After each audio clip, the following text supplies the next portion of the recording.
Oase Rohani Katolik yang terkasih, apa kabar Anda semua? Saya berharap Anda semua dalam keadaan sehat dan damai sejahtera.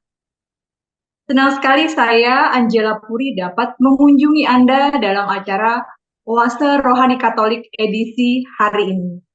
Telah hadir bersama saya narasumber kita yaitu Romo Jimmy Hendrik Rance Tenomat, OFM, yang akrab kita sapa beliau dengan Romo Jimmy. Bagaimana kabarnya Romo? Puji Tuhan, kabar saya baik, Puri, dan sahabat Rohani Katolik yang terkasih. Saya selalu memiliki harapan bahwa sahabat Rohani Katolik yang terkasih dimanapun berada, kabarnya sehat walafiat dan selalu dalam lindungan dan berkat Tuhan. Ya. Amin. Sahabat Oase Rohani Katolik yang terkasih, mari kita mulai acara kita dengan doa pembukaan yang akan dipimpin oleh Romo Jimmy. Marilah kita berdoa. Dalam nama Bapa dan Putra dan Roh Kudus. Amin. Bapa Maha Pemurah dan Maha Pengasih, kami bersyukur kepadamu untuk kelimpahan berkat dan rahmat yang Engkau anugerahkan kepada kami setiap saat dalam seluruh tapak hidup yang kami lakoni. Kami bersyukur terutama Tuhan karena Engkau menjamin kehidupan kami di dunia ini dan juga kelak bersamamu di sorga. Engkau memperkenankan kami Bapa untuk menerima setiap berkat-Mu melalui pengalaman-pengalaman hidup harian kami. Dan pada kesempatan ini Engkau beri kami kesempatan Tuhan untuk berjumpa dengan Engkau melalui firman-Mu yang Engkau sabdakan kepada kami. Untuk itu kami mohon Bapa, urapilah kami dengan Roh-Mu yang kudus, agar permenungan kami tentang firman-Mu pada kesempatan ini dapat kami pahami, dapat kami hayati, dan akhirnya juga dapat kami wujudkan di dalam kehidupan kami. Kami serahkan diri Bapa dan senantiasa memohonkan berkat-Mu, karena Engkaulah Allah kami yang hidup dan berkuasa kini dan sepanjang segala masa. Amin. Dalam nama Bapa dan Putra dan Roh Kudus. Amin. Sahabat Oase Rohani Katolik yang terkasih, pada hari ini saya akan membacakan bacaan dari Kitab Pengkhotbah bab 1 ayat 2 sampai 11. Kesia-siaan belaka, kata pengkhotbah. Kesia-siaan belaka. Segala sesuatu adalah sia-sia. Apakah gunanya manusia berusaha dengan jerih payah di bawah matahari? Keturunan yang satu pergi dan keturunan yang lain datang, tetapi bumi tetap ada. Matahari terbit, matahari terbenam, lalu terburu-buru menuju tempat ia terbit kembali. Angin bertiup ke selatan, lalu berputar ke utara, terus-menerus ia berputar, dan dalam putarannya angin itu kembali. Semua sungai mengalir ke laut, tetapi laut tidak juga menjadi penuh. Kemana sungai mengalir? Ke situ sungai mengalir selalu.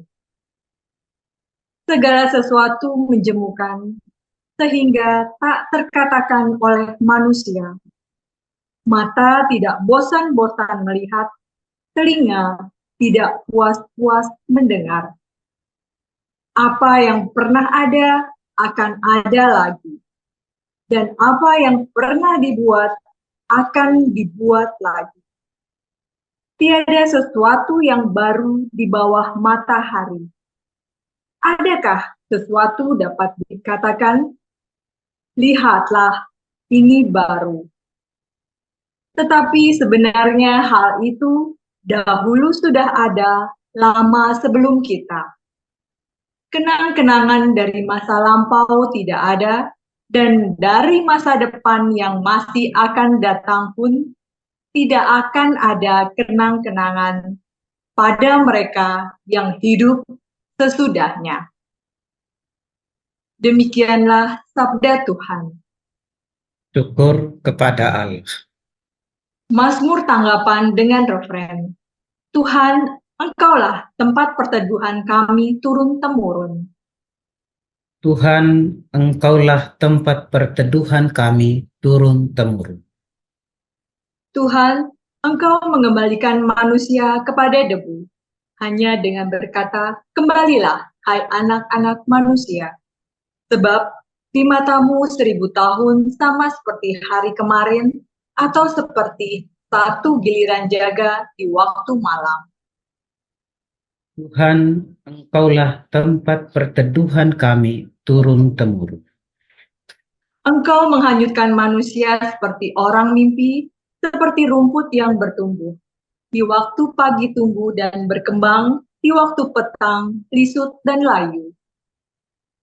Tuhan, Engkaulah tempat perteduhan kami turun-temurun. Ajarlah kami menghitung hari-hari kami, hingga kami beroleh hati yang bijaksana. Kembalilah ya Tuhan, berapa lama lagi, dan sayangilah hamba-hambamu. Tuhan, Engkaulah tempat perteduhan kami turun-temurun. Mari kita siapkan hati untuk bacaan Injil. Tuhan bersamamu. Dan bersama rohmu. Inilah Injil suci menurut Lukas. Dimuliakanlah Tuhan. Ketika Herodes, raja wilayah Galilea, mendengar segala sesuatu yang terjadi, ia merasa cemas. Sebab ada orang yang mengatakan bahwa Yohanes telah bangkit dari antara orang-orang mati. Ada lagi yang mengatakan bahwa Elia telah muncul kembali. Dan ada pula yang mengatakan bahwa seorang dari nabi-nabi zaman dahulu telah bangkit. Tetapi Herodes berkata, Yohanes kan telah kupenggal kepalanya. Siapa gerangan dia ini yang kabarnya melakukan hal-hal yang besar itu? Lalu ia berusaha untuk dapat bertemu dengan Yesus. Demikianlah sabda Tuhan. Terpujilah Kristus. Sahabat Oase Rohani Katolik yang terkasih, mari kita dengarkan bersama permenungan yang akan disampaikan oleh Romo Jimmy. Ya, Romo Jimmy, pada kesempatan hari ini, permenungan apa Romo yang Romo ingin sampaikan? Baik, terima kasih Puri dan sahabat Oase Rohani Katolik yang saya kasihi. Kita mulai dari bacaan pertama ya, dari kitab Pengkhotbah bab 1 ayat 2 sampai dengan 11 yang kita dengarkan hari ini. Kalau sepintas kita dengar, dan ini kerap kali juga diikuti oleh banyak orang Kristen, mungkin juga salah satu dari kita kerap kali mengutip apa yang dikatakan oleh pengkhotbah ini. Segala sesuatu adalah sia-sia. Kalau kita baca kitab Pengkhotbah, itu diawali mulai dari bab 1 ayat 2 dan diakhiri dengan pada bab 12 ayat 8 itu nadanya sama. Segala sesuatu adalah sia-sia. Lalu mungkin juga kita kemudian tergerak untuk berpikir bahwa nadanya itu sangat dipenuhi dengan hal negatif, pesimis, dan lain sebagainya. Dan secara khusus perikop hari ini, itu juga menarik untuk kita telisik bersama. Bagaimana pengkhotbah mengatakan segala sesuatu adalah sia-sia. Bahkan mungkin sepintas juga kita bisa menangkap apa yang dikatakan oleh pengkhotbah di mana dia sudah menggambarkan bahwa segala sesuatu itu sudah ada. Lantas kalau kemudian dikatakan bahwa segala sesuatu adalah sia-sia, dan untuk apa bekerja berjerih lelah? Rasa-rasanya juga kemudian Semacam kita tidak mendapatkan inspirasi yang menggerakkan kita sebagai umat beriman. Sebetulnya Tuhan mau bicara apa kepada kita melalui bacaan hari ini. Ya. Sepertinya kok menguat.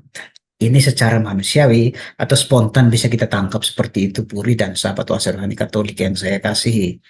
Karena dikatakan segala sesuatu adalah sia-sia. Tetapi di balik itu sebetulnya ada hal yang mau dinyatakan kepada kita bahwa segala sesuatu yang kita kerjakan, jerih lelah, bahkan sampai di penghujung tadi, semua akan bahkan tidak dikenang oleh orang-orang berikutnya pada masa mendatang itu menjadi tidak berarti.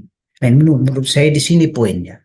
Segala sesuatu itu menjadi tidak berarti kalau itu terjadi di luar Allah. Hidup kita yang kita kerjakan, yang kita lakukan itu tidak ada artinya kalau kemudian kita tidak sandarkan pada Allah. Mungkin ini pesan yang sekaligus juga bisa menjadi permenungan buat kita di pada bacaan pertama kita pengkhotbah hari ini. Yang merusak kehidupan kita adalah upaya kita untuk mendapatkan lebih banyak dari kehidupan melalui pekerjaan, melalui kesenangan, melalui uang, makanan, minum, pengetahuan. Kalau itu kemudian ditempatkan dalam konteks bahwa semua adalah usaha kita sendiri, maka semuanya menjadi sia-sia. Dan untuk itu sebetulnya kita lalu kemudian memiliki pengharapan optimis bahwa pengkhotbah pada kesempatan ini tidak sedang membuat kita untuk ciut bekerja, membuat kita untuk kemudian tidak mau lagi bergiat di dalam seluruh kehidupan kita. Tapi kita disadarkan bahwa kesia-siaan itu terjadi kalau segala sesuatu itu di luar Allah. Hidup kita menjadi sia-sia jika tidak bersandar pada Allah sendiri. Itu yang saya lihat pesan yang ingin disampaikan oleh pengkhotbah kepada kita pada hari ini. Puri dan sahabat Wasa Rohani Katolik yang saya kasih. Iya, Romo. Lalu Romo, bagaimana sebaiknya kita melihat kehidupan kita? Kira-kira ada inspirasi apa, Romo? Ya. Terima kasih Puri. Ini pertanyaan yang menarik. Kalau dikatakan bahwa pertama sepintas kita menangkapnya itu semacam ada nada pesimisme yang kuat dalam diri pengkhotbah dari kita pengkhotbah ini, tetapi kemudian kita menangkap yang lebih kuat, lebih mendalam yang ingin disampaikan kepada kita, maka kita lalu kemudian memahami bahwa kehidupan kita itu bermakna. Benar dikatakan bahwa segala sesuatu itu menjadi sia-sia. Sehingga kemudian pertanyaan untuk kita adalah, apa makna hidup saya? Ini yang perlu kita jawab. Kalau kemudian kita katakan bahwa ada spirit supaya segala sesuatu ditempatkan pada Allah, segala sesuatu itu harus dilakukan atas nama Allah sendiri, maka menjawab pertanyaan itu, makna hidup kita sebagai manusia itu, kita didorong untuk kemudian melihat pertama, untuk apa kita diciptakan. Saya yakin dan percaya kita orang Kristiani tahu dengan baik kenapa saya ada di bumi ini dan kenapa saya diciptakan oleh Tuhan. Kita diciptakan segambar dan serupa, secitra dengan Allah. Kita juga diberikan mandat oleh Allah, martabat kita kemudian ada di sana. Dan kita diikut sertakan oleh Allah untuk terlibat dalam karyanya. Maka ini yang menjadi dasar kita. Tetapi hal itu menjadi rusak karena dosa dan kesalahan yang kita lakukan. Dosa itu membuat kita kemudian bersusah payah atau berjerih lelah dalam bahasa pengkhotbah pada hari ini. Dan semuanya itu bisa akan menjadi sia-sia. Untuk apa kita harus berpeluh? Untuk apa kita harus bersusah payah untuk bekerja keras kalau kemudian itu sia-sia dan tidak ada maknanya dalam hidup kita? Maka sekali lagi kita kemudian dihentak untuk sadar tentang fokus hidup yang kita jalani, tentang apa yang sedang kita lakukan, orientasi kehidupan kita kemudian mau diarahkan kemana. Kalau disandarkan pada Allah, maka sudah pasti kebahagiaan atau rahmat yang akan kita peroleh. Tetapi kalau itu terjadi di luar Allah, kalau itu tidak disandarkan pada Allah, tidak ada keyakinan di dalam diri kita berkaitan dengan hal itu, maka kesia-siaan yang akan kita peroleh semua menjadi tidak berarti.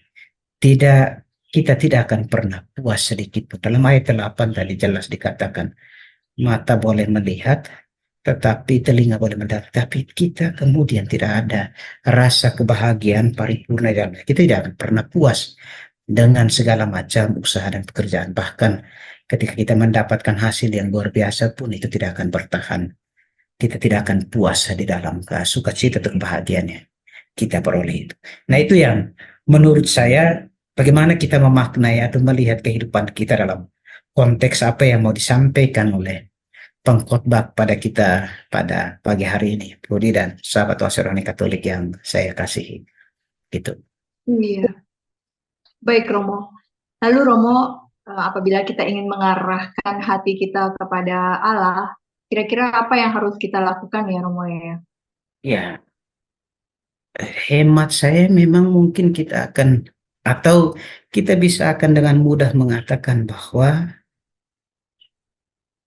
uang, kekayaan, keberhasilan, pangkat yang selalu menjadi usaha orang untuk mengejar dan memperolehnya itu tidak akan menjanjikan, tidak akan menghadirkan kebahagiaan. Tidak lalu berarti menghadirkan kecemasan atau membuat kita kemudian berpikir, ya udahlah, untuk apa juga saya berusaha keras, tidak.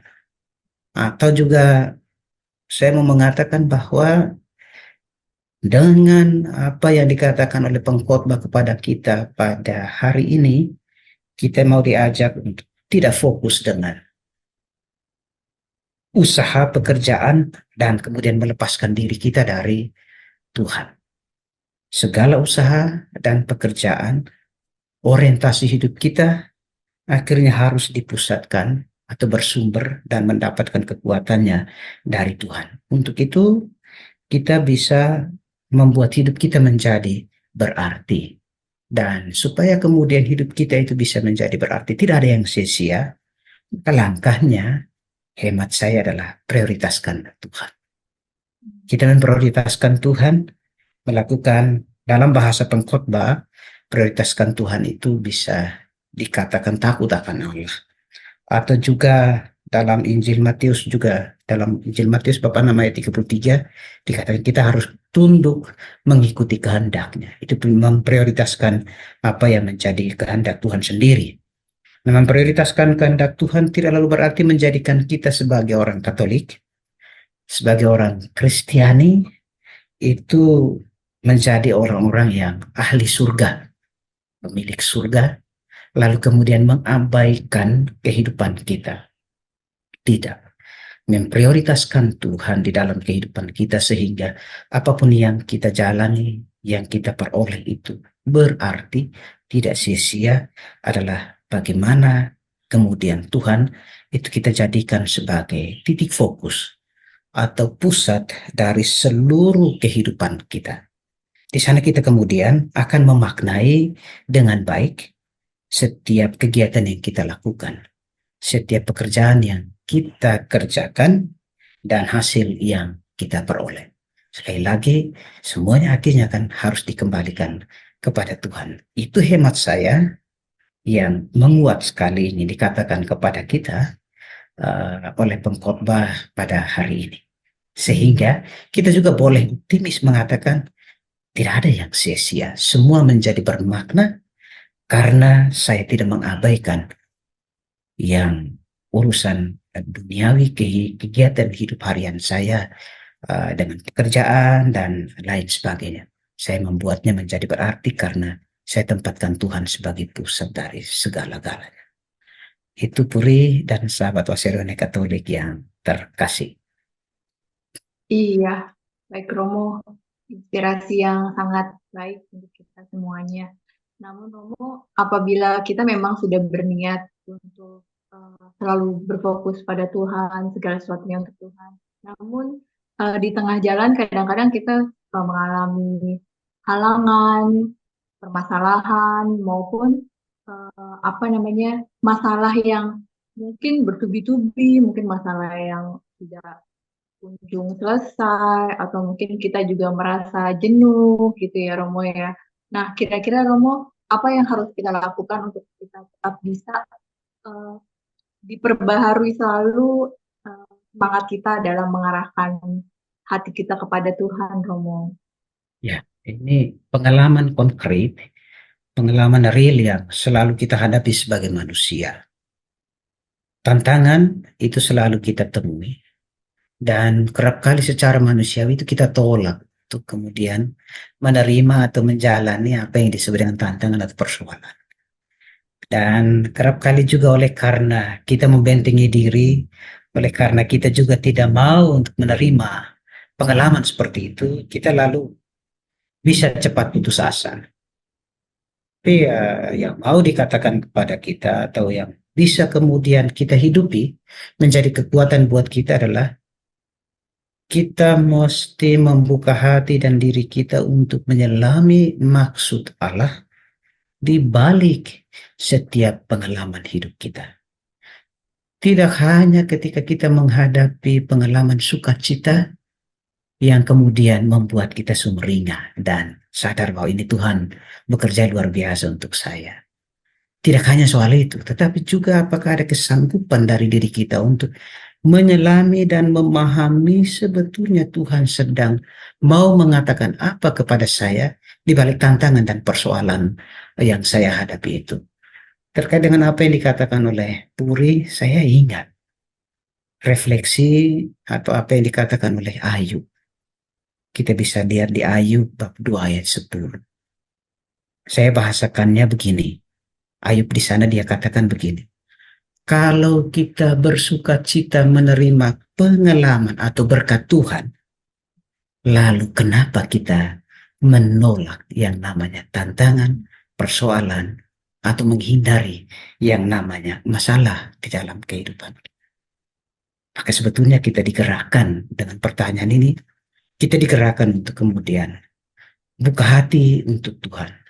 Biarkan Tuhan atau biarkan kita memahami maksud Allah, kehendak Allah ya atas diri kita di balik aneka pengalaman yang kita hadapi, yang sebetulnya secara manusiawi harus kita akui itu kita tolak sebetulnya. Siapa sih yang mau hidupnya dipenuhi dengan persoalan, tantangan, dan masalah? Tidak ada satu insan pun di dunia ini yang mau untuk itu. Tetapi letak kita sebagai orang beriman Kristiani, apakah kita kemudian menyelami maksud Allah di balik persoalan, tantangan di dalam kehidupan kita itu atau tidak? Itu uh, menjadi ujian buat kita, Puri dan sahabat Wasyurani Katolik yang saya kasih. Gitu. Iya, Romo. Jadi ini pada intinya mungkin kita harus selalu menghadapi segala sesuatunya bersama Tuhan ya. Ya, dalam bahasa refleksi pengkhotbah pada hari ini adalah segala sesuatu menjadi bermakna karena ada keyakinan di dalam diri kita bahwa semua terjadi dalam kehendak Tuhan. Kita sandarkan seluruh yang kita alami itu pada Tuhan. Ada kepasrahan di sana. Dengan demikian, apapun pengalaman hidup yang kita hadapi, kita kemudian tidak mudah mengeluh, tidak mudah menggerutu, dan kita yakin bahwa Tuhan berbicara di balik semuanya, di dalam seluruh pengalaman kehidupan kita. Gitu. Iya, baik Romo. Ini kita akhiri dulu sesi pertama di sini ya Romo ya. Iya. Kita lanjutkan lagi di sesi yang kedua. Sahabat Oase Rohani Katolik yang terkasih, jangan kemana-mana, tetaplah bersama kami.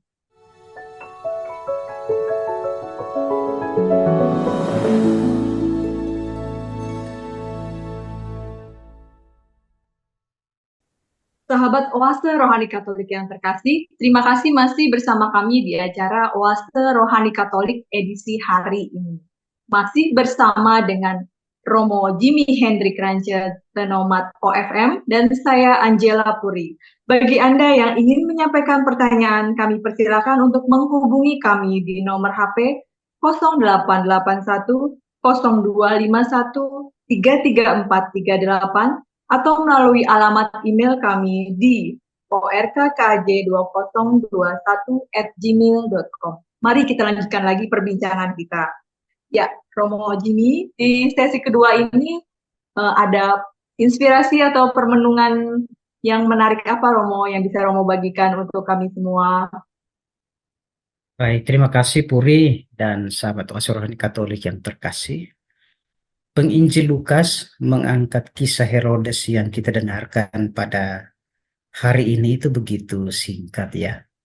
Bab 9 ayat 7 sampai dengan 9. Berkaitan dengan kisah mengenai Herodes ini saya yakin kita orang Kristiani yang kerap kali membaca, merenungkan, atau mendengarkan firman Tuhan itu tidak asing.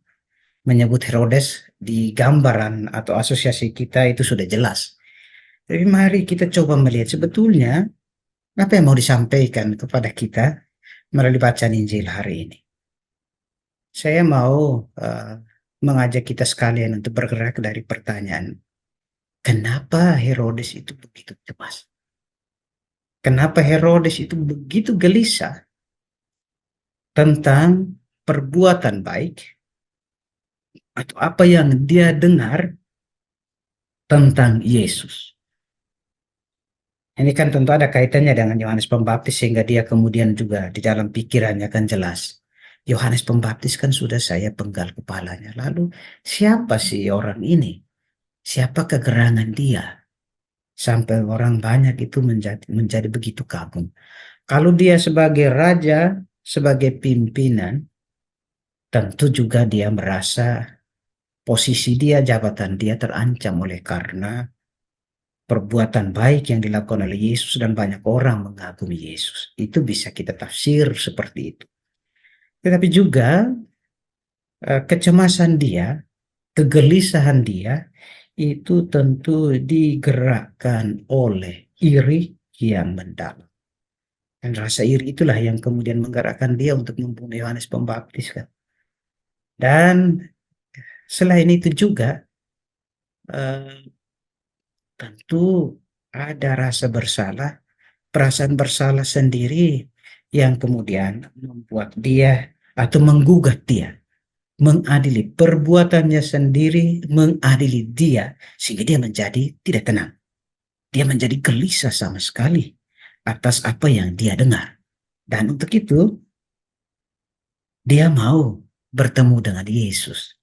Ini juga tentu motivasi bertemu dengan Yesus itu apakah bukan terutama digerakkan oleh niatnya untuk mendengarkan apa yang diajarkan oleh Yesus, menyaksikan mujizat atau memperoleh berkat kemurahan Tuhan melalui Yesus. Tidak. Mungkin saja ini menjadi intrik busuk dari dia untuk mendengarkan atau untuk berjumpa, bertemu dengan Tuhan Yesus. Jadi ini gambaran singkat berkaitan dengan apa yang mau disampaikan kepada kita oleh penginjil Lukas pada hari ini melalui kisah Herodes yang begitu cemas, gelisah, dia menjadi tidak tenang. Kalau toh misalnya ya Herodes hidup pada zaman kita ini, dia mendengar kisah tentang Yesus, maka dia akan buka Twitter, media sosial, dia akan berselancar untuk mencari informasi yang lebih banyak. Siapakah Yesus itu? Supaya dia kemudian memiliki pemahaman atau informasi yang lengkap. Itu diibarat kalau misalnya Herodes ketika itu terjadi pada masa di mana kemajuan seperti kita bisa diandaikan seperti itu, dia akan berselancar ke sana kemari mau buka untuk di media sosial untuk bisa memiliki gambaran, dia bisa tahu banyak tentang Yesus. Tapi pesan menguatnya adalah kegelisahan, kecemasan begitu besar dialami oleh Herodes oleh karena tindakannya yang sudah teramat jauh dari Tuhan. Begitu Puri dan sahabat Wasserman Katolik yang saya kasihi. Iya, baik Romo. Lalu Romo, apakah yang dialami oleh Herodes itu dapat terjadi juga pada kita? Yang dialami oleh Herodes terjadi atas kehidupan kita. Kita alami. Pertama, bicara mengenai kegelisahan, kecemasan. Hemat saya kegelisahan atau kecemasan Herodes juga menjadi kegelisahan kita, menjadi milik kita. Ketika kita kemudian melihat atau mendengar cerita tentang keberhasilan orang lain, kita melihat langsung bagaimana orang yang sebetulnya kerap kali kan kesombongan kita ada di sana. Ini orang ini sebetulnya dia tidak ada apa-apanya jika dibandingkan dengan saya, tapi kenapa dia kemudian begitu disegani, begitu dihormati, itu begitu sukses dalam hidupnya.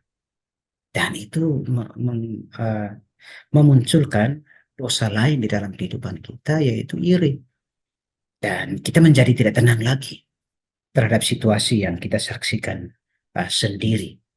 Itu ada di dalam kehidupan kita dan harus kita akui, jujur kita akui bahwa ya iri kemudian ya, selalu mengelayut di dalam kehidupan kita. Yang lain juga tidak hanya soal itu, tetapi juga kerap kali oleh karena iri, maka kita kemudian ingin menghancurkan orang lain. Mungkin jauh lebih baik dari kita, lebih berhasil dari kita. Kita tidak ada di dalam diri kita kesanggupan untuk menerima dan mensyukuri setiap berkat yang kita terima karena mata hati kita sudah ditutup oleh kebencian dan iri hati yang luar biasa mendalam. Dan hal lain yang juga bisa menjadi pelajaran buat kita dari diri Herodes, kita bisa bersembunyi di depan orang lain, mudah bagi kita untuk bersembunyi bagi orang yang mengejar kita. Tetapi kita tidak akan pernah menipu diri kita atau bersembunyi dari setiap kesalahan yang kita lakukan. Hati nurani kita akan tetap terusik. Diri kita akan tetap terusik oleh karena kesalahan yang kita lakukan terhadap orang lain. Ini menguat yang bisa kita refleksikan dari diri Herodes sendiri. Dia begitu cemas karena yaitu antara lain kesalahan perbuatan dosa yang dia lakukan. Saya mau bahasakan begini. Perbuatan salah yang dia lakukan itu sendirilah yang mengadili atau menghukuminya. Rasa itulah yang mengadili. Karena dia sudah bersalah jauh. Nah, hemat saya, kalau kita sebagai orang beriman Kristiani, orang Katolik, ketika kita sampai pada perasaan seperti itu, maka sudah jelas kita harus tinggalkan itu dan harus ada kesanggupan untuk mendengarkan apa kata Tuhan di dalam diri kita, di dalam hati kita. Jadi uh, itu jawaban saya terhadap pertanyaan Budi tadi. Apakah yang dihidupi, yang dialami oleh Herodes juga kita alami? Hemat saya itu 3 poin itu. Mungkin juga masih banyak hal yang bisa kita renungkan, tapi saya cukupkan dengan 3 poin itu. Iri hati, dan kemudian juga karena kita tidak puas, kita iri terhadap kelebihan orang lain, muncul gerakan untuk kemudian tidak menerima orang lain, menghancurkan orang lain, membinasakan orang lain. Tapi yang ketiga tadi, rasa bersalah kerap kali kemudian menghantui diri kita dan itu menghadirkan kegelisahan yang cukup mendalam. Kita menjadi tidak tenang, tidak damai. Itu Puri dan sahabat Wasserman Katolik yang saya kasih. Begitu. Iya. Baik Romo, berarti pada saat kita mengalami hal-hal yang kurang baik tersebut, ada baiknya kita sadar ya Romo ya, Iya. atas apa yang kita lakukan. Lalu kita sebaiknya menghadap atau bertemu dengan Tuhan itu sendiri itu ya Romo ya, baiknya ya.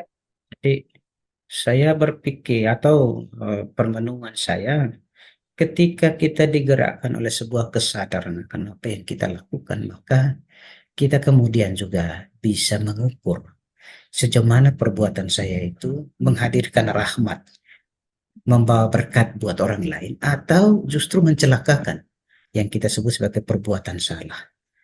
Dan yang kedua, apakah kemudian melalui perbuatan saya ini mengindikasikan bahwa ada ruang rindu di dalam diri saya untuk bertemu dengan Tuhan. Nah, sehingga dengan demikian orientasi kehidupan kita menjadi jelas, terarah kepada kebaikan, menghadirkan kebaikan, atau terarah kepada Tuhan. Begitu, Puri. Gitu. Iya. Lalu Romo, bagaimana agar kita dapat bertemu Tuhan atau bertemu Tuhan Yesus, dan apa yang kita dapat lakukan ya agar Yesus itu juga berkarya dalam diri kita, Romo? Ya, terima kasih banyak. Kalau kemudian kita diadili oleh perbuatan kita, ada kesadaran untuk itu, maka kemudian yang bisa kita lakukan. Tadi saya mau kembali kepada apa yang dikatakan, apa yang tadi saya katakan, bahwa kita bisa bersembunyi dari orang yang mengejar kita. Kita bisa menyembunyikan uh, perbuatan yang kurang baik di hadapan sesama kita. Kita sembunyikan itu kebusukan, kejahatan kita, tetapi sulit bagi kita untuk bersembunyi dari rasa bersalah kita. Apalagi kalau itu berkaitan dengan dosa. Nurani kita akan selalu menggugat kita. Maka kita kemudian harus jauhkan diri dari perbuatan dosa itu, dari hal-hal yang kemudian membuat kita menjadi tidak tenang, membuat kita menjadi tidak damai. Yang pertama. Yang kedua, kalau dalam konteks permenungan kita berkaitan dengan apa yang dilakukan oleh Herodes, maka poin atau pesan yang juga bisa menjadi permenungan kita adalah hidup dalam persaingan yang tidak sehat dengan sesama itu selalu menjadi hal yang sia-sia dalam bacaan pertama, dan tidak menguntungkan, tidak mendamaikan. Kapan saja, dimanapun, itu tidak akan menghadirkan ketenangan. Untuk itu, ya singkirkan apa yang disebut dengan iri itu. Tidak ada untungnya sedikit pun. Kita bebaskan diri, bebaskan hidup kita dari rasa iri, sehingga dengan demikian kita juga bisa mampu menerima kelebihan atau berkat yang diterima oleh sesama kita. Yang kemudian juga ada dalam diri kita ada kerendahan hati untuk menerima itu, sekaligus juga mensyukuri berkat yang kita terima. Kerap kali itu karena kita tidak selalu merasa cukup dengan apa yang Tuhan beri kepada kita. Kita selalu merasa kurang, dan kurang. Akibatnya adalah kita menutup hati kita untuk melihat Tuhan yang menganugerahkan kepada kita berkatnya, dan tidak ada syukur juga dalam diri kita, dan terjadi lagi kita kembali ada kebencian, ada iri dengan sesama. Nah, ini supaya kita sungguh merasakan bahwa Tuhan sungguh berkarya di dalam kehidupan kita, seperti itu, Puri dan sahabat Rohani Katolik yang saya kasih. Gitu. Iya, Romo. Saya berharap juga pada saat mengalami itu Tuhan bisa mengubah hati kita untuk kita tetap selalu berbuat baik. Oke, Romo, ini kira-kira ada ringkasan atau sesuatu yang dapat Romo berikan secara summary dari kedua bacaan yang hari ini? Terima kasih. Saya mau mengatakan beberapa hal. Pertama, tidak ada yang namanya sia-sia dalam kehidupan kita. Semua berarti kalau kita sadari bahwa yang kita lakukan, yang kita kerjakan, atau yang kita peroleh itu berasal dari Tuhan. Kita sandarkan semuanya pada Tuhan. Maka sekali lagi kita selalu optimis dan mesti ada keyakinan itu. Tidak ada yang sia-sia. Hidup ini menjadi bermakna atau berarti karena kita sandarkan atau kita pijakan pada Tuhan. Itu hal yang pertama. Hal yang kedua, mari kita tanggalkan ego, tanggalkan iri, supaya kemudian ada kesanggupan dalam diri kita untuk menerima berkat yang diterima oleh sesama saudara kita. Dengan itu kita lalu juga kemudian dihantar untuk mengakui dan menerima karya Allah, berkat Allah yang dianugerahkannya kepada sesama. Kalau kita iri, kita menutup hati untuk melihat kebaikan Allah yang bekerja dalam diri sesama kita. Kita tanggalkan kecemasan, kegelisahan, dan saya mau mengutip apa yang dikatakan oleh Petrus dalam suratnya 1 Petrus bab 5 ayat 7. Serahkanlah kecemasan padanya karena dia pelihara hidupmu. Dan jangan biarkan kesalahan terus menerus Anda lakukan, karena kesalahan itu akan menghadirkan kecemasan tersendiri buat dirimu. Kesalahan akan mengadili dirimu sendiri dan membuatmu tidak tenang, tidak damai. Itu yang bisa kita petik permenungan atau juga buah refleksi yang bisa kita pegang teguh sebagai pedoman bagi kita hari ini. Puri dan sahabat Rohani Katolik. Begitu. Iya, baik Romo, kita akhiri acara kita dengan doa penutup dan berkat. Mari kita berdoa. Dalam nama Bapa dan Putra dan Roh Kudus. Amin. Bapa, terima kasih untuk karya kasih-Mu yang Kau nyatakan kepada kami. Engkau ajari kami bagaimana menjadi pribadi yang baik, yang selalu menyadari makna hidup kami, selalu menyadari karya kasih-Mu yang Kau nyatakan kepada kami dalam seluruh pengalaman hidup kami. Melalui firman-Mu kami peroleh itu Tuhan, dan kami yang Kau ajari untuk senantiasa memiliki kelapangan hati dalam diri kami, untuk menerima setiap kelebihan, setiap rahmat yang Kau kerjakan atas diri kami dan juga atas sesama kami. Mampukanlah kami untuk selalu menyadari karya kasih-Mu di dalam seluruh kehidupan kami. Dan buatlah hidup kami menjadi berarti, menjadi berkat bagi sesama dan alam ciptaan yang ada di sekitar kami. Demi kemuliaan nama-Mu, demi Kristus Tuhan dan pengantara kami. Amin. Tuhan bersamamu. Dan bersama Romo. Para saudara dan saudari sekalian yang dikasihi oleh Allah, seluruh hidup kita, niat-niat baik kita, selalu diberkati oleh Allah yang Maha Kuasa, Bapa dan Putra dan Roh Kudus. Amin. Terima kasih Romo Jimmy. Sama. Sahabat Oase Rohani Katolik yang terkasih, demikian perbincangan kita kali ini. Semoga banyak manfaatnya bagi kita semua. Romo Jimmy Hendrik Rance Tenomat OFM, dan saya Angela Puri pamit undur diri dari ruang Anda. Kita akan berjumpa pada kesempatan berikutnya. Selamat melanjutkan aktivitas Anda. Tuhan memberkati.